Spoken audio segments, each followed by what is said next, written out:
Okay, Nicole Kente joins us now with some sports news. Yes, thank you so much, Tony. As my colleagues mentioned earlier, the Central Gauteng Lions have announced a new board of directors following their annual general meeting held yesterday. 2 black Africans are among the 7 non-independent directors, while there was 1 among the 3 alternates. Now, those numbers are unlikely to appease critics like the Black African Cricket Club's constituency. South African Cricketers Association President Omphile Ramela joins us now live via Skype to specifically chat about transformation in cricket. Now, Omphile, thank you so much for joining us this morning. I must say, this is really a tiresome topic. It's something that is often verbalized, but we rarely see that translate into something concrete. Why is that, you think? Good morning, Nicole. I think the challenge for cricket is that cricket or sport in general is much more like our society. It's a microcosm, it's a representation of our society. And what we find is that a number of our leaders are almost self-serving at those high levels rather than getting to the grassroots and making sure that the work is done, because it's really difficult work that needs to be done at the grassroots. So there's a lot of clubs, there's a lot of ground to cover, and you need a lot of resources to make sure that transformation actually takes place. 100%. Now, something that has been common, and I saw this on your social media prior to that AGM yesterday, and Jack Muddy Singh also echoed literally the exact same words within that AGM in the release that we saw post-AGM. And the words were, those who nominate themselves must do so with the intention to serve for Gauteng. Now, what was wrong with the previous board? And what should the new board do to rectify? Because those words obviously give us the impression that perhaps not every single individual sitting on that board was in it for the greater good. Well, I think we should start with the basic fact that sport is about the players. So the sport or the governing body should center around all the players and make sure that player development is at the center of the game. So what you find is that even in Gauteng itself in particular, there are not enough players from disadvantaged communities coming from Soweto, Alexandra, being represented on the field in Gauteng cricket. And if you go one step higher, the Lions, the same applies. So you don't find the necessary representation of players in the Gauteng region. So I don't see the purpose of a board that does not serve its constituency. So that's why I actually made that statement that you have to serve with the intention to serve your community. And I think in Gauteng, there's a big challenge of making sure that the people of Gauteng benefit from those structures.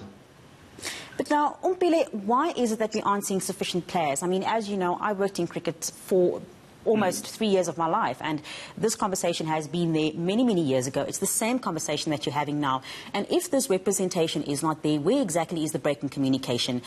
Where does it stop? When are we going to stop speaking about transformation and actually doing something about it? When are we going to come forth and not only talk about it, but implement a strategy and say, these are the steps that we're going to put in place in order for us to reach our end goal? I think we first of all have to hold our leaders accountable. If people are using black communities as a ticket into serving on boards and structures higher up, they have to be held accountable to serve directly those communities. So you find a lot of people saying they get onto those boards representing Gauteng, Alex, or Soweto, and they are not necessarily serving their constituency. And I think if the communities can start holding the leaders accountable, then we're going to get far closer and we're going to start producing players very quickly. So let's just say that doesn't happen. Let's say we struggle to keep these leaders accountable, because it is something that's been happening for various years, for many, many years. What are we now going to do as black individuals to ensure that it will happen? 155%, it's not going to be easy. We don't always have the necessary resources, the necessary finances available to us to make it happen. But when are we going to start taking necessary steps to do something ourselves?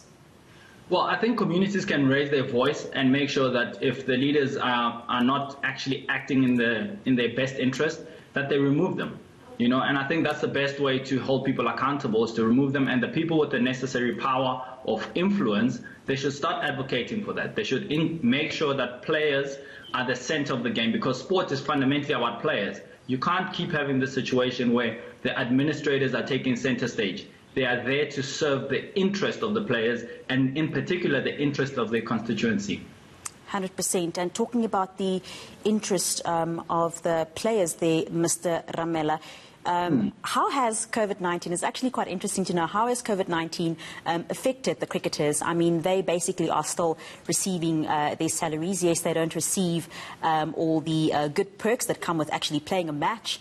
But currently they have been receiving their salaries. But in terms of development, how has COVID-19 affected cricket, also from grassroots level?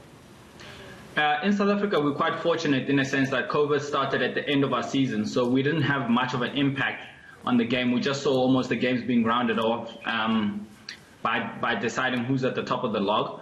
But more globally, there's a much more significant impact from sponsorships, from making sure that athletes are training. So there is a massive impact, and I think Cricket South Africa is putting a lot of work into ensuring that there is a risk management strategy for when the season starts. So there is a lot of conversations taking place in the background about ensuring that Cricket South Africa is ready for play and that the athletes still manage to continue training.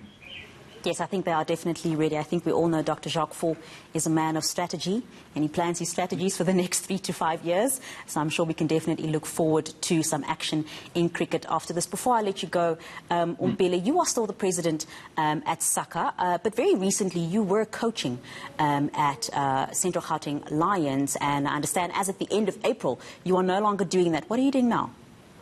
Well, at the moment, Nicole, as you know, I've always been a student athlete, so I've managed to transition into the business of sports, and that's something I'm really giving a focus. You know, in Africa, we haven't really opened up that market to ensure that we get the gains. In the US, you see sports is a big business. It's almost $1 billion business. So I think my focus at the moment is to ensure that I open up the market and bring innovation. And I think during this COVID-19 crisis, there is an opportunity to actually bring new innovation to the field of sports, particularly the business side of sports. I think we're going to need a lot of innovation. We're also going to need good risk mitigation strategies, and that's where I'll be looking to almost build my business from there.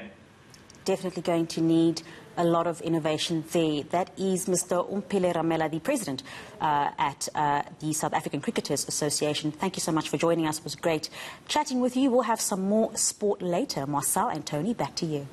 All right, he makes a great point that sports is about the sportsmen and women, not the administrators. 100%. And I also think administrators, we need administrators who've played the sport and who are a little bit younger.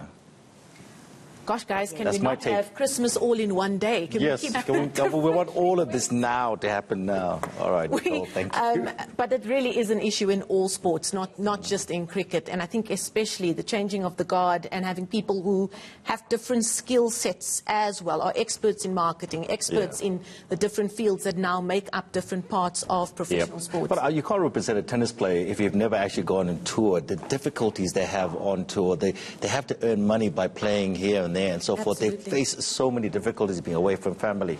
So you must have been a player. That's